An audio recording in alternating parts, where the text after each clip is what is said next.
नमस्कार, आपका स्वागत है। श्रावण महीने के शुक्ल पक्ष की पंचमी तिथि को हम नाग पंचमी का त्योहार मनाते हैं। हिंदू धर्म में नागों को बहुत ही शुभ माना गया है और उन्हें ऊंचा स्थान भी दिया गया है। देवादिदेव महादेव अपने गले में वासुकी नाग को धारण करते हैं और भगवान विष्णु शेष नाग पर विराजमान है।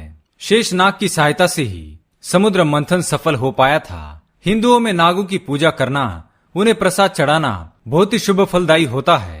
नागों के देवता भगवान शिव माने जाते हैं, इसलिए शिव जी के साथ साथ उनके नाग पर भी जल और फूल चढ़ाए जाते हैं। माना जाता है कि इससे सर्प दोष से मुक्ति मिलती है। आज की इस वीडियो में हम आपको सुनाने जा रहे हैं नाग पंचमी की एक पौराणिक कथा जो हमारे प्राचीन ग्रंथों में लिखी गई है। तो चलिए शुरू करते हैं। पर उससे पहले अगर आपने चैनल को सब्सक्राइब नहीं किया है तो इसे सब्सक्राइब जरूर करें। साथ ही वीडियो को एक छोटा सा लाइक करना ना भूले।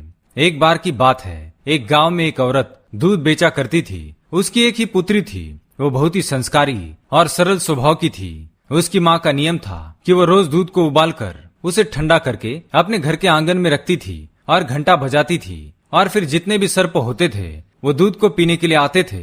उसने अपने बेटी से भी कहा था कि ये सर्प ही तुम्हारे भाई है। अगर मैं ना रहूं तो तुम अपने भाइयों को याद कर लेना और उनके लिए दूध अवश्य रखना। कुछ वर्षों बाद वह लड़की बड़ी हो जाती है और उसकी शादी एक बहुत बड़े खानदान में होती है। उस गांव के मुखिया के 7 बेटे थे। उनके सबसे छोटे बेटे के साथ इसका विवाह होता है। उस घर की 7 बहुओं में से सबसे छोटी बहू ज्यादा संस्कारी थी।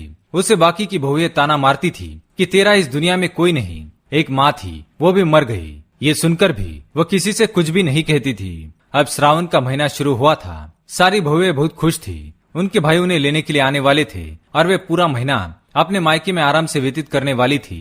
सबसे बड़ी बहू छोटी बहू के पास आती है और कहती है, तुम्हारा तो कोई भाई नहीं है, अब तुम क्या करोगी? पूरा श्रावण यही बैठे रहना पड़ेगा।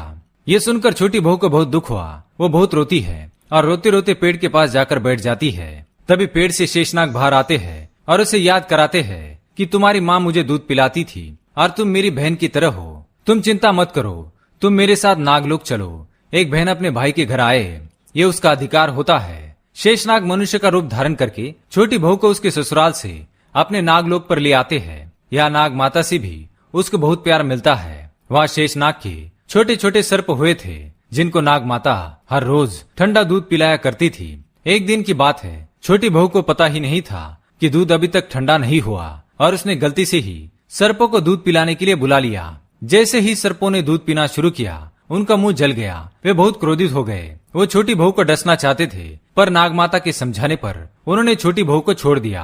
और फिर शेषनाग अपनी बहन को ससुराल छोड़ आए, इस वादे के साथ कि अगले श्रावण को वो फिर आएंगे। इधर छोटे सर्प भी बड़े हो गए थे, पर वो छोटी बहू से बदला लेना चाहते थे।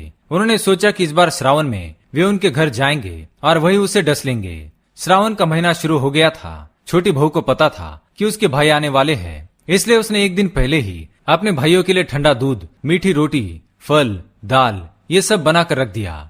उसने अपने भाइयों के स्वागत के लिए घर के बाहर सर्प रंगोली भी बनाई और जैसे ही उसके भाई आए, उन पर सुगंधित पुष्पों की वर्षा की, उन्हें कुमकुम का तिलक किया। फिर उन्हें ठंडा दूध, मीठी रोटी और फल खिलाए और अपनी गलती के लिए माफी मांगी। उसके सर्प भाइयों को विश्वास हो गया कि उनका मुंह छोटी बहू से गलती से जल गया था, इसलिए सबने खुश होकर छोटी बहू को एक बहुत ही सुंदर मोतियों का हार दिया और वचन भी दिया कि जो भी हमें तुम्हारी तरह प्रेम से ठंडा दूध पिलाएगा, हम उसे कभी दंश नहीं करेंगे और उसे सभी प्रकार के दोषों से मुक्त करेंगे। इसलिए कहा जाता है कि नाग पंचमी के दिन सर्पों को दूध पिलाने से घर में सुख समृद्धि आती है और व्यक्ति के सभी प्रकार के दोष नष्ट हो जाते हैं। तब से श्रावण माह की शुक्ल पक्ष की पंचमी तिथि को नाग पंचमी का त्योहार मनाया जाता है, जिसमें सारी महिलाएं नाग देवता को भाई मानकर उन्हें ठंडा दूध पिलाती है। उम्मीद है दोस्तों आपको ये कथा सुनकर आनंद हुआ होगा। अगर वीडियो पसंद आए तो लाइक करें, कमेंट में जय नाग देवता, हर हर महादेव अवश्य लिखें।